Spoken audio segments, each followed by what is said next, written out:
Jeff Hamling is a friend of mine and a fellow pastor here in Bozeman.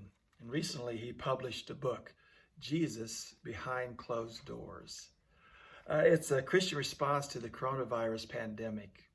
And in the opening chapter, which is titled, When Your World Turns Upside Down, he introduces us to the prophet Habakkuk. Maybe you're experiencing your world turned upside down. Well, Habakkuk did. He was a prophet in Judah, and there was a military force that was threatening to invade Israel. There would be complete defeat and utter devastation. It was a time of fear. And so what the book opens with in chapter 1 and 2 is this. Habakkuk complains to God. And we may be complaining to God too in our current circumstances. He complains to God and then God answers. He complains to God and then God answers. That occurs in the first 2 chapters, but finally in the third and final chapter, he decides to pray. So as the prayer of Habakkuk goes on, in chapter 3, it comes to verse 16, where he says, he describes his anxiety. I hear and my body trembles. My lips quiver at the sound. Rottenness enters my bones. My legs tremble beneath me. He's filled with anxiety. Did you notice what he said at the very beginning?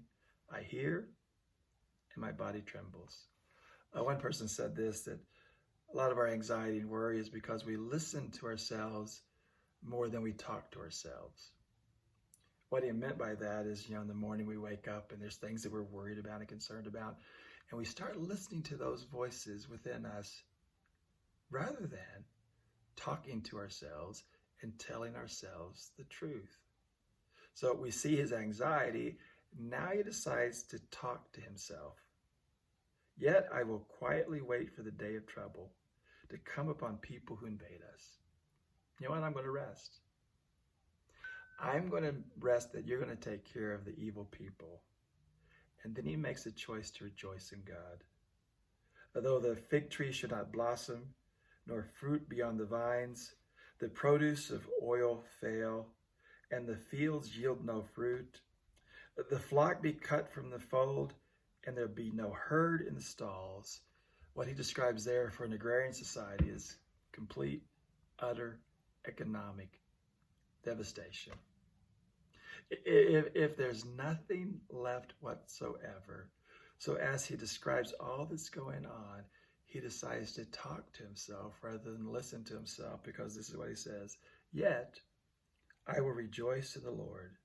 I will take joy in the God of my salvation. God, the Lord, is my strength. Toward the end of chapter 1, he quotes Tim Keller's book, Walking with God Through Pain and Suffering. And here's one of the passages from the book. Christians understand many doctrinal truths in the mind, but those truths seldom make their journey down into the heart except through disappointment, failure, and loss.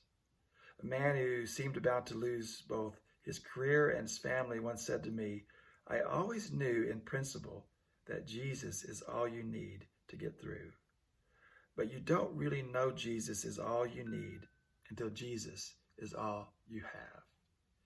Sometimes what happens in our adversities and moments like these is we recognize that Jesus is all that we have.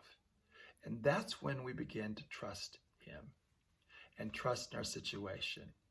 So in our current situations, may we move toward Jesus to find comfort and strength.